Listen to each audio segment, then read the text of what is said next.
you got these two damn stiff cornermen in there, and I know as soon as you get that arm going, you're going to beat their ass. Even though I'm almost 60 years old, I don't feel like I'm 60, but, you know, looking back at that film, saying, oh my God. Well, I always felt that after you went through all that work, the only thing you had to show for it was the film. And you got to keep the film. I mean, that's the backbone. That's what it all goes back to. That's the heritage, the film. The old Bibles, the bones in the ground, they dig them up.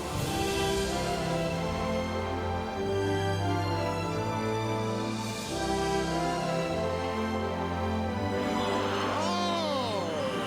Won the soul around it. Did you see that? I guess you're using 16 millimeter. I tell my friends we probably used to use 2 millimeters. I'm surprised. I thought a lot of that footage would probably never be seen.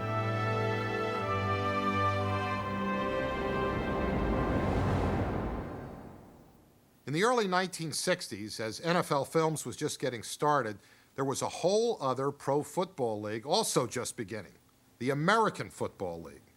But the AFL was something that we didn't pay much attention to it because we were concentrating on getting our own company underway. So we didn't have time to watch any of their games. NFL Films finally began covering the AFL in 1968 as part of the merger agreement. Up until then, team photographers and local production houses shot all of their games. We later acquired that footage for our library. And as we started going through it, we realized that some of it had never been seen before, so it was perfect for this Lost Treasures series. It gave us another perspective on that other league, its humble beginnings and its eventual success. The most exciting new development on the American sports scene came to life in 1960 with the birth of the American Football League. More than a year of preparation went into the new league before the first game was played. The finished product surprised and delighted the sports-loving public. It gave them a hope. It gave them something to latch on to. The San Diegos, the Denvers, the Houstons, the Miamis. They were not considered major league cities. My experiences started with the Los Angeles Chargers. We used to tell people that they didn't introduce us on the PA system. We would go through the stands and shake hands with everybody because there were so few people. My wife used to sit up there in the stands, and the Coke vendor used to stand right by her. He didn't have anybody else to sell the stuff to, you know, and I could turn around and wave to her and tell her what time we'd be home for dinner after the ball game and these kind of things because there wasn't anybody there. We were looked down upon as minor leaguers, semi-pros, and basically most of the guys that helped start that league, like myself and other veterans, were people that for whatever reason the teams didn't want them. We had 32 players on a team, and probably 30 of them would have never played professional football had the AFL not been there. We were worried about a job in playing, and if there were people in the stands. Television was like secondary to what the players themselves were thinking about. But TV did affect teams like the Boston Patriots, who rarely played their games on Sundays. They scheduled most of them at night in dimly lit Fenway Park. They used to try to play on Friday nights more than Sunday afternoons. The Giants were the only football team that was being telecast in the New England area, and the competition was the New York Giants at this time because New England was a hotbed of Giant fans, and in fact that was part of the adversity of the old Boston Patriots, is trying to win those fans over to our side. One way to get people interested was to make highlight shows. But it didn't help that some of these movies were shot as wide as coaching films. You could barely tell the teams here, let alone the players. And that's why a lot of these clips were never used. In the beginning, the AFL didn't shoot every game, and from the ones they did film, these long-distance scenes were about the best we could find. All the games during the regular season were shot by one camera. The only man that would be in a position to catch everything that might happen in the stadium would be a vantage point from up top. Since our budgets were low and things in those days, we didn't have the luxury of having a ground man at the same game. To cover their expenses, the teams would convince a hometown company to sponsor their highlight film. The Bank of Commerce has been telling the score for nearly 30 years. Here, Bank President Carol Weaver, Vice President Bill Gorman, and Raider Wayne Hawkins discuss business. Usually, it was like a bank, local sponsors that paid. There was no network affiliation or anything like that. Our revenue came from local people more than anything else. The Dallas Texans 1960 has been presented by the Murray Insurance Agency. You're running around and just trying to play catch as catch can.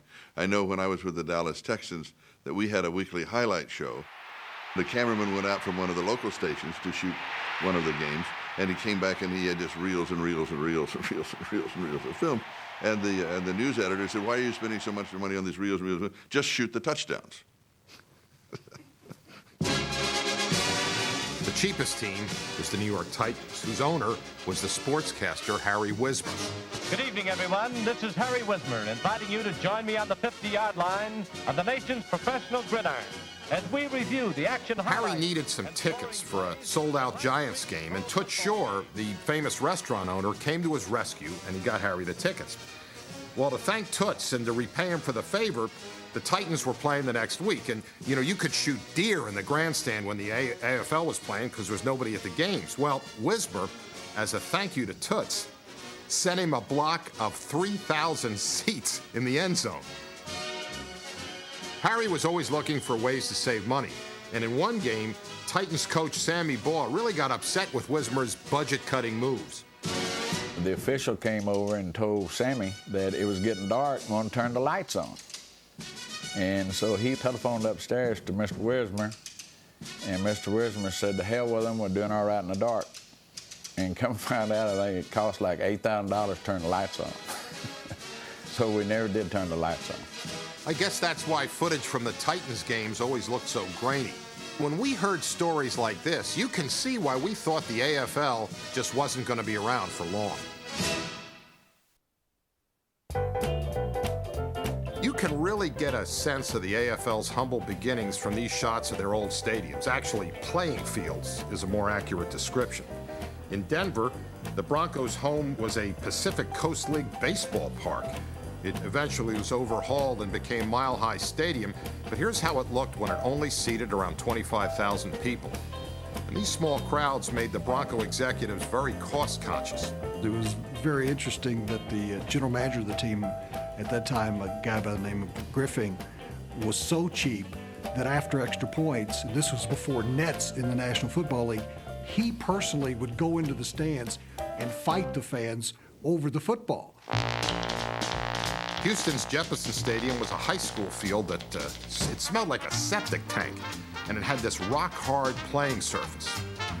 That didn't bother the crowds, though, who came out when the grandstands were infested with mosquitoes early in the season, and then later in the season it was pelted by these monsoon rainfalls that just washed away all the topsoil. In San Diego, their home field was plagued by a different kind of flooding problem. Now, when you think of Balboa Stadium, you think of the water closets overflowing, which they sometimes did, and the water would flow down over the cement seats.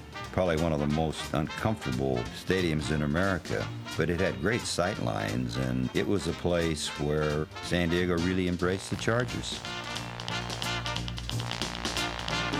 Up the coast in the Bay Area, one of the Raiders' many homes before moving to the Oakland Coliseum was a makeshift park called Frank Ewell Field. I have heard the story, and I have always meant to check it, is that Frank Ewell Field was named after an undertaker in Oakland. And I hope that it is true because it adds to everything else that was going on at that time in the American Football League.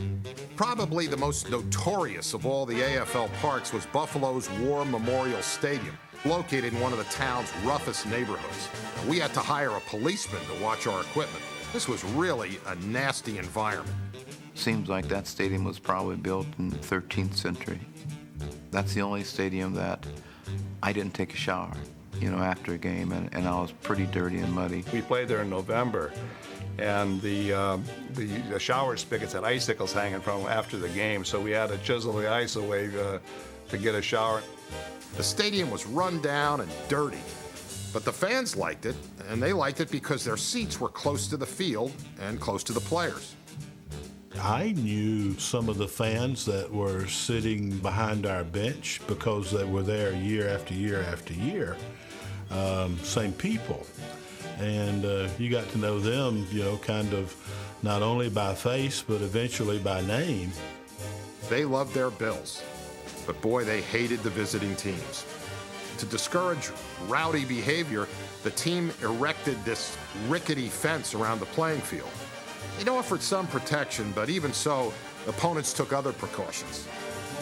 Well, we always kept all our shoulder pads and everything on, but we had to keep our helmets on because you might get hit in the head by a full can of beer or a full soda pop before you got to the locker room. While War Memorial Stadium could be a war zone, in Kansas City, Chiefs fans weren't nearly as hostile. In fact, Municipal Stadium was a favorite of both visiting teams and AFL cameramen. The only position they could get us was in this press box with the writers, and we were on like the 15-yard line. I loved that. I loved the angle down here in the corner. It gave me a tremendous variety. Now, with this vantage point, the footage shot in Kansas City had a different look from any other stadium. But actually, when you think about it, AFL games had a unique look too. Teams were running all sorts of these formations and trick plays you'd hardly ever see in the NFL. The NFL in the mid-'60s was more of an earthbound game, knuckles in the dirt defense, where in the AFL it was an aerial game. In the NFL, the objective was to physically annihilate your opponent. In the AFL, the objective was to advance the ball and to score points. The NFL is pretty much like, run 3 plays and punt, pass every now and then. We open it up. No telling what we're going to do. AFL offenses stretch the field, and sometimes the rules as well. Take this play, for instance. The Raiders pulled this off 10 years before their notorious Holy Roller. Maybe that fumble has always been a planned maneuver in the Oakland playbook. As we looked through a lot of this unseen AFL footage, we discovered shots of some of the league's most unique and distinctive players. In Buffalo, there was Hungarian-born Pete Gogolak, and he was the first ever soccer-style kicker. Houston's bowling ball-shaped Charlie Tolark. He had an unusual off-season job. He put out oil rig fires. Fred Williamson went from defensive back to leading man in Hollywood shoot-'em-ups. And Jack Kemp, well, he served in Congress, the cabinet, and he ran for president. But out of all the guys who played in the AFL, probably the strangest was Chiefs middle linebacker Cheryl Hedrick, number 69. I think we were playing Buffalo, and we're waiting on Cheryl to call the defense. And the team was coming out and, to the line of scrimmage. We said, Cheryl, what's the defense? What's the defense? He said, just a minute, I'm going to the bathroom. Another thing we noticed going through all the film cans was how many African-American athletes there were in the AFL. And in the early 60s, many players felt there was a quota system for blacks in the NFL. But the new league didn't have any restrictions like that. The American Football League became known as the Freedom League. It had so many blacks in there, you couldn't hardly count them. They just went after players because they had to have good players, and they were being ignored by the National Football League for the most part. The AFL was also the first league to start a black quarterback on a consistent basis, and that was Denver's Marlon Briscoe. Amazingly, we found more undiscovered footage on him than any other player. And when he got on that football team, he's made things happen. Not so much as a thrower, but as a runner. And of course, he could get them up on their feet going crazy, and naturally everybody became very excited. As far as being black, white, or pink, or blue, it didn't make any difference. Here was a talent. They could electrify the fans, and the team itself that surrounded him enjoyed seeing him do the things that he was doing. I still have the record for the most touchdown passes by a Denver Bronco rookie, even over John Elway. I threw 14 touchdown passes, something of that nature. That record still stands, and I'm kind of proud of that. So you're going to say, if this guy was so good, why weren't all these shots used? Well, it turns out it wasn't a racial question. but a question of height. At 5'9", Denver's coaches didn't think Marlin was tall enough to be the regular quarterback. The Broncos hoped he would stay in Denver at another position, but Briscoe wanted to find out if other teams would give him a chance at quarterback, so he asked for his release. Since he wasn't coming back the following year, Denver's public relations guy didn't want to go overboard about Briscoe on the team highlight film. That's why none of these plays have been seen until now. As open-minded as the AFL was about some issues, in another way, they were just as traditional as the NFL. League officials frowned on what they called excessive facial hair. Even so, a lot of coaches just looked the other way on that one. I mean, who would have the guts to tell 6'9" Ernie Ladd, hey, you got to lose the goatee? At that time, facial hair was prohibited. They wanted us to be clean cut. In fact, Milt Woodard, who had been the president of the AFL, sent a letter out saying that we don't encourage facial hair, and I'm not sure it was a prohibition or not, but he says we don't want to resemble the worst elements in American society. Sometimes I think the league was more concerned about their grooming guidelines than enforcing the rule book.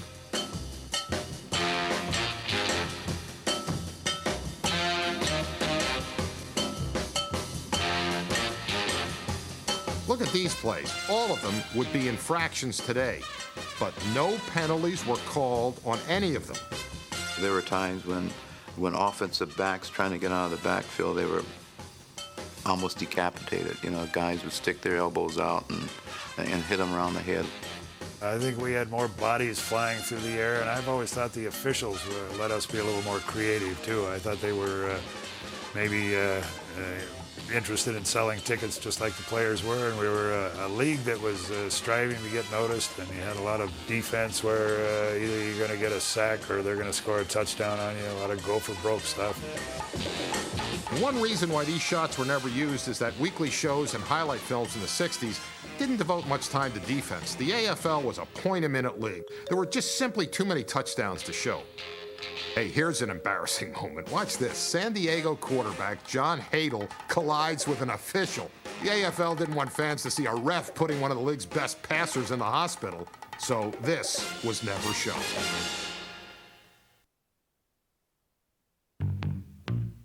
By the mid-60s, a number of AFL teams were playing in brand new stadiums, and many of them were better than some of the NFL stadiums. And even though they were signing better athletes, many people still thought the AFL was Bush League. I could have been a teammate in college with a ball player. They looked at the AFL as an inferior. Wouldn't even accept it. I mean, we were second class, period. To improve their image and to increase their popularity, AFL players made themselves more accessible to the public, especially to kids. Another fan-friendly move was becoming the first sports league to put names on the back of everyone's jersey. A true test of an AFL fan was to be able to spell Schottenheimer. Jets linebacker Wahoo McDaniel, number 54, took that idea a step further. Now, Wahoo understood the value of showmanship. He was a professional wrestler during the off-season. I was the only guy in the AFL to have my first name on the jersey. But, you know, Joe Foss was the commissioner. He said, man, we need publicity, Wahoo. He says, you can have your name on there. So that's good. It's something different. Coaches were part of this image enhancement, too. And they were expected to dress like businessmen. They didn't have any clothing endorsements, of course, and they really were supposed to have this straight-laced appearance. Now, that's Wally Lemp. And it's kind of surprising to see him smoking because he was so health conscious. In fact, Wally used to keep his whistle in a jar of alcohol between practices. He said it would kill all the germs. Teams were also encouraged to make themselves available to broadcasters and sports writers whenever possible because the AFL needed all the coverage it could get. There was the ability to have access which you don't have anymore. I really miss that because we got to know the players, they got to know us. It wasn't at arm's length, it was more like a friendship and a more of a visiting, and it was an entirely different atmosphere. The players in those days were like the new kids on the block. They wanted the exposure, and the only place they could get it was through the TV or the TV shows such as we did. And they were very, very willing to cooperate with us. They got their face on TV, and in those days, that was a big deal. We would walk up to the player, and in most cases, they're wearing their helmets, and we would ask them if they mind if we took a shot, and we would ask them to remove their helmets, and they did. And then while we were shooting them, since we weren't shooting sound or anything, we just didn't want a still life head. We would talk to them, you know. We say, you know, how you doing today? Or last week you messed up your shoulder or something. How do you feel now? All our shows were on syndication. They were usually run in the local towns. So the fellas did get to see our show and see themselves on television. Here's a play nobody ever saw. Even superstars like Lance Allworth make mistakes, but the league didn't want to show their best players in a negative light. You don't remember a lot of things in football. One of the things that I do remember, getting hit, losing the ball, being on the ground, somebody picking it up, and I was like, I can't believe I was just furious. I was like, they have the ball. I got to get it back. AFL Commissioner Joe Foss said, put on a happy face, which may be why the close-up of this guy never made it to your TV screens. Foss believed a day at the stadium should have sort of a state fair kind of atmosphere. Cameramen loved filming this little jet car. And Kansas City's mascot was a horse named Warpaint, and that was guaranteed to appear almost every week in the highlights. In Miami, team co-owner Danny Thomas brought in another TV star, Flipper. He put well, I don't know whether it's a him or her, but he put Flipper in his own tank with the idea that Flipper would attract kids to Dolphins games. Being an expansion team, you needed a lot of things to perhaps draw people into it. And Flipper was very popular at that time, and he would throw the footballs back out. You know, our field goals and extra points when it was going into that end zone. So Flipper was cool. AFL halftime production sported I guess you could say, a local flavor. San Diego had its very own marching band. They were called Ozzy's Marching Chargers. But I could never figure out why their uniforms were red instead of the team's blue and gold. Some halftimes involved local booster clubs, like this one in Boston, and I still don't know what this is all about. Celebrities were rare, although Jim Nabors, TV's Gomer Pyle, once sang the anthem at a Raiders game, and that's baseball broadcaster Red Barber interviewing Miss Florida Citrus. One game day attraction was especially popular. The Kansas City Chiefs had great cheerleaders. The Raiderettes were great, but you always like to see some different girls, some kind of healthier Midwestern girls. I mean, physically bigger and healthier girls. Speaking of healthy girls, well, let's just say I don't have to explain why this got shelved. Even though the cameraman managed to cover the action from multiple angles. We laughed at that and say, damn, I wish they covered the game that well, or they covered the game with that much, enthusiasm and that much intensity, that much attention to detail is really what it was. She came running out of the stands, and she ran up, and nobody bothered to stop her. And she runs out on the field, and she goes over to the officials, and she wants the game ball. And she's trying to get the game ball, and they're keeping the game ball away from her. But they're not trying to chase her off or holler for anybody else. Then she runs over to Don Floyd of the order, gives him a big hug and a kiss. Still nothing has happened. And everybody is standing around and staring, and nobody can believe, the announcers can't believe what's going on. Now she goes back across and goes up into the stands and sits down where she was before. And the game goes on. Unbelievable.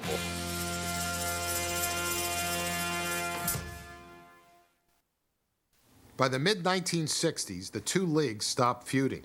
They agreed on a common college draft plus a world championship game, which we now know, of course, is the Super Bowl.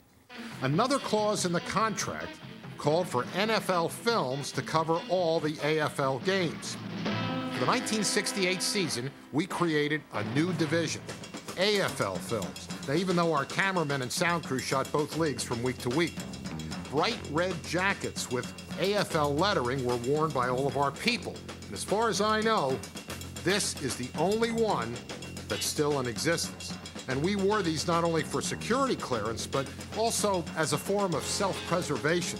Because even though the two leagues had legally worked out most of their differences, many AFL people still carried a little bit of a grudge, a little hard feelings toward the NFL. So when our cameramen filmed AFL games, they put away their NFL jackets and wore these. A few of the players rolled out their own version of the welcome wagon for our guys. We really got the cold shoulder in the locker room after Super Bowl III.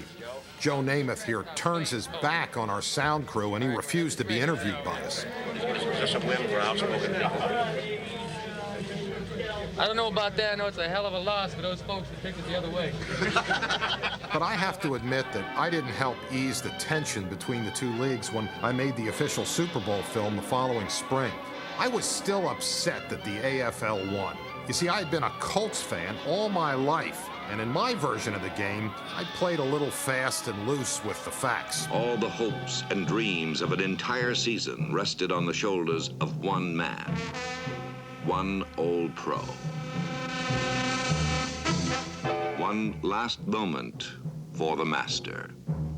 I took a meaningless fourth quarter Colt drive, and then I cut it as if it were this heroic charge by Johnny Unitas, who was giving that upstart Joe Namath a lesson in quarterbacking. Well, in reality, New York had the game locked up by then, but I just couldn't bring myself to giving the Jets the big finale that their upset really deserved. So even though this apology is a little late in coming, I want to say to the Jets, I blew it. I'm sorry. I was an NFL guy, and I just didn't make an accurate and objective film. So there. And then to go along there and you listen to all that for years and years, and I always felt like they still never did write it like it really was, you might say.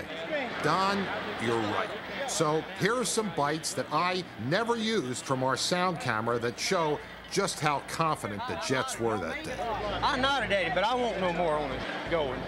I'll just run by it. Yeah. Hell, I'm sorry. We should have some points up on the board that time, please. I'd like to play against this zone every week. Kidding me? Sound cameras really changed everything. And with NFL Films now covering the games, the AFL finally had voices to go along with the pictures. Coffee! Get to have coffee here! Coffee! For the first time, you can hear the AFL's fans. Dawson at quarterback, gets the snap. We captured all the rhythms of the game, from squawking portable radios to those healthy Chiefs cheerleaders.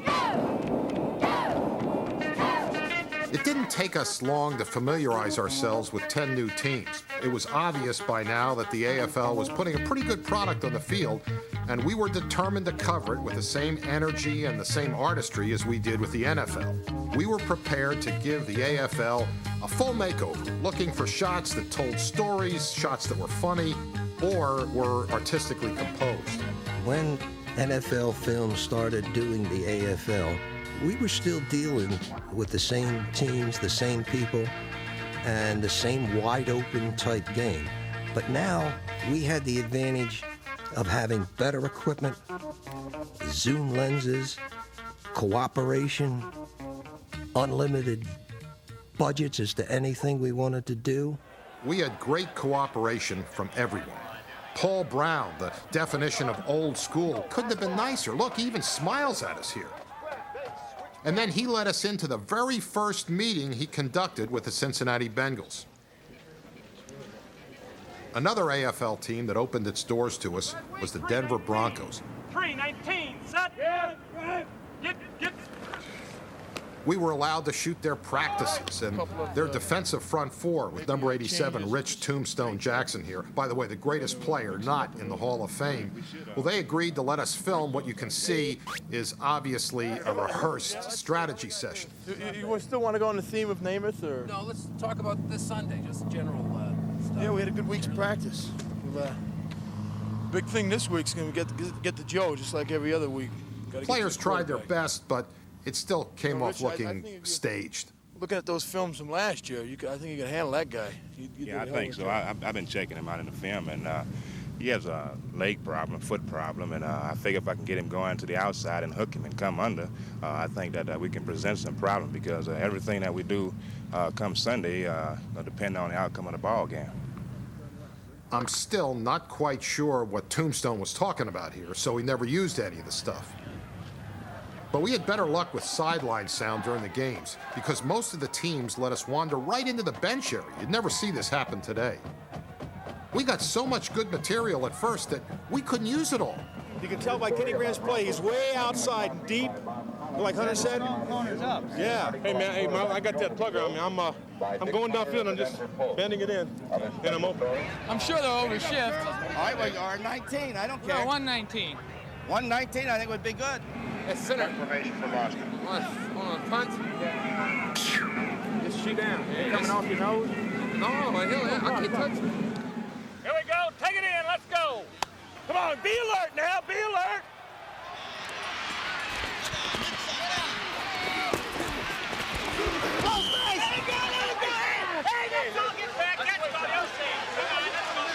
Another ref gets an earful during a Raiders game, and the guy that's yelling at him is a rookie head coach by the name of John Madden. Hey! Hey, throw the damn flag! That son of a... Man, don't get excited, John. Relax. Son of a... You don't even watch your time. You sit back there and just throw it. You ever call one on them? You know, it's funny, but John didn't want us to use any of this. You see, he was very shy during his first year in charge. Of course, that's hard to believe when you think of him now, but that's why none of this was ever used. Game action had a different look as well. Nobody we had could follow the ball in flight as smoothly as Ernie Ernst and Howard Neef, two veteran AFL cameramen, and I hired them right away. And they used a camera, well, actually, this is it. It's called a Cine Special. And I felt if they could get terrific shots with this clunky thing, that imagine how good they would do with our more sophisticated equipment. Ernie and Howard also shot slow motion. And we found out later that our best audience for this action wasn't the fans, but the players. It doesn't happen so quickly that I can't follow it. I mean, this gave you a chance to really see what was happening. And, you know, honestly, I think all the football players, we never really had seen anything like that because we have always just we reacted and we did it. So it was something like, oh, that's okay, that's nice. You know, it's okay in slow motion. It makes it look a little different. Here's a slow motion shot of Allworth throwing a downfield block. Now, Charger highlights never included any of this. They just wanted to show us great catches. But Bambi was really a competitor. How about this lost treasure? O.J. Simpson's first game. The Bills opened the 1969 season against the Super Bowl champion Jets, and the AFL loyalties ran so deep that even in Buffalo, the cheerleaders brought out a banner saluting the visiting team. Of course, those sentiments faded once the hitting started, and O.J. couldn't do a thing against the Jets. He had been the top pick in the college draft, and the Bills' PR department didn't want to show him looking bad, so all of this footage went in the dumper.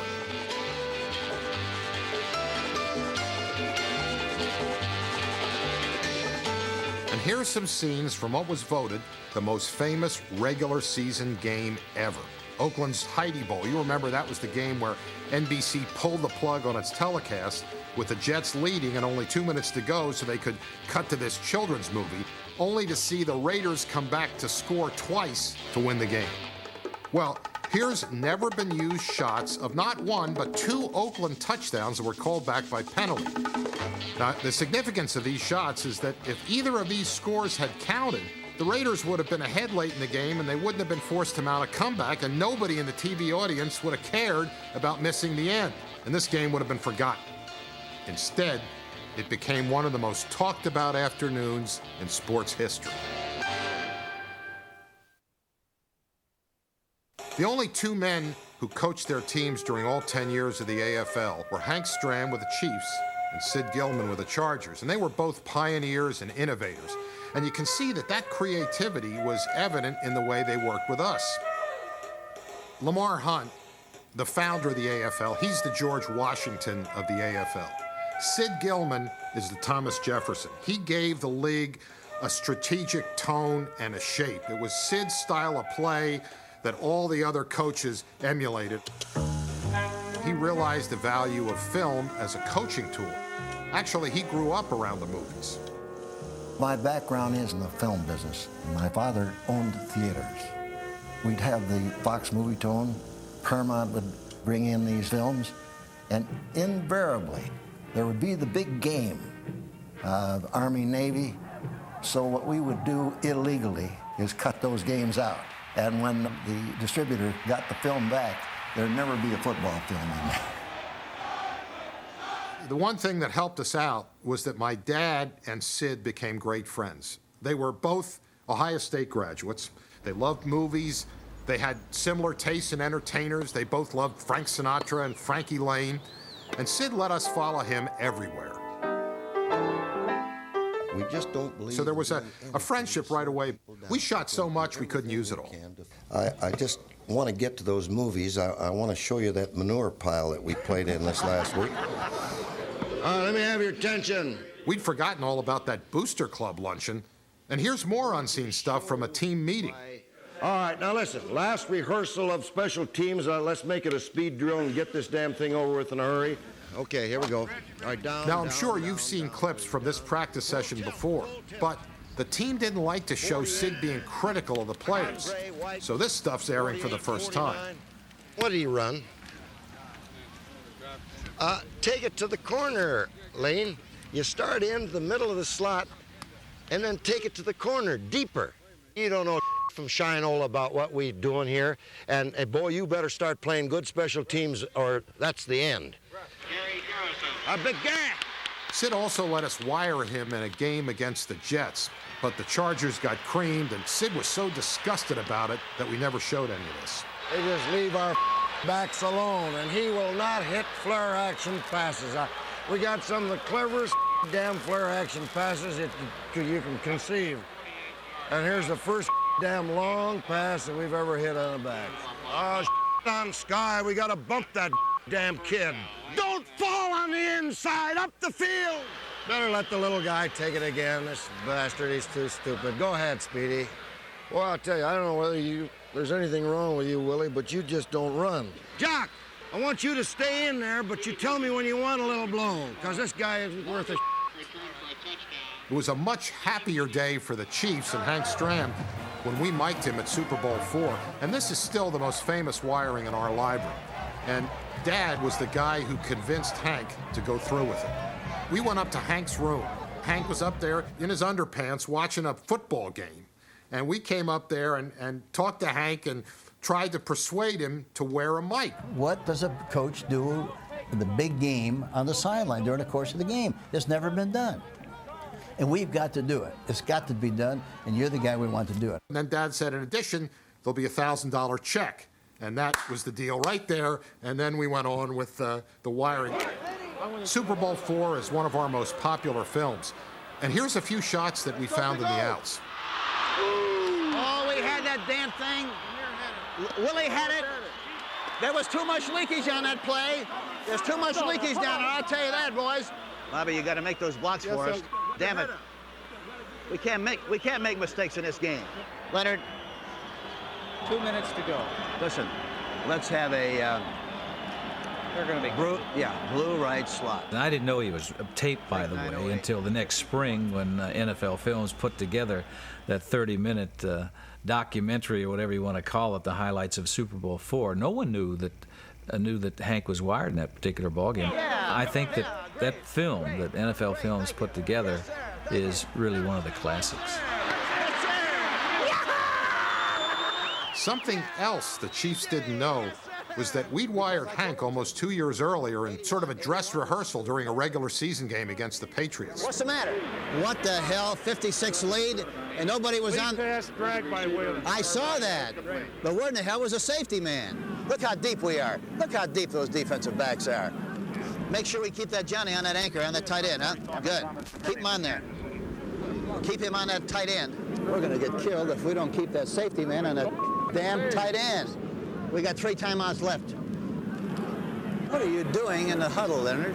My God, what are you doing in that huddle all that time? We're just missing it that much every time, Lenny. Every single time. We're that close. You got to speed it up. Well, geez, tell them to shut their big mouth and call him. He still runs a 56 lead instead of 22-man G. What the hell is he thinking about? Throw the ball to Pitts. He's so loose over there. Throw the ball to Frank Pitts. Hank symbolized the brash spirit of the AFL. He was cocky, clever, and innovative. That's the one. What's that there, Rats? Yes, sir. That's it, boys. 15 lead pass.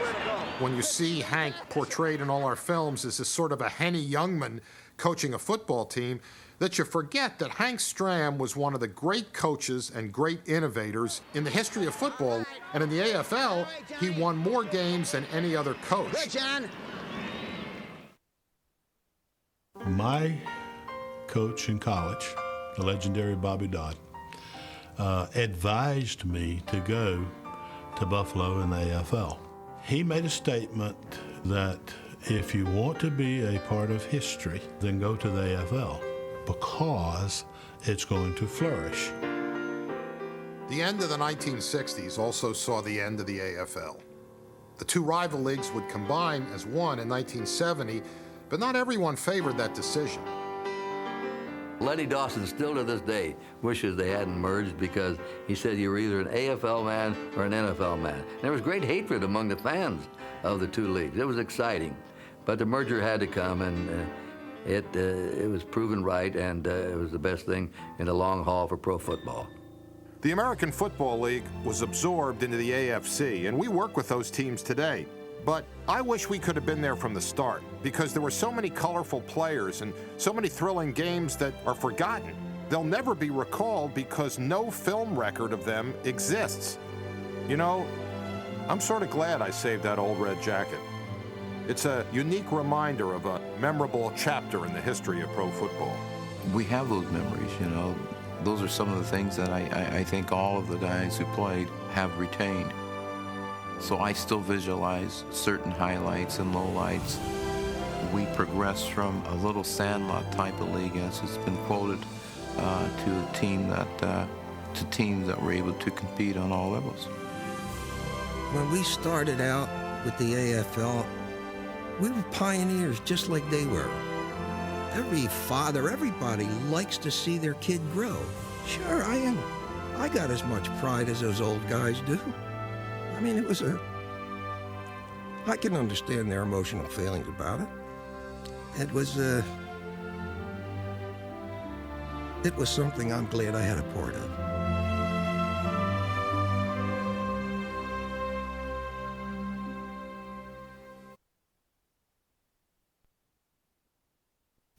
This NFL Films production has been brought to you by the National Football League. The NFL is online at www.nfl.com.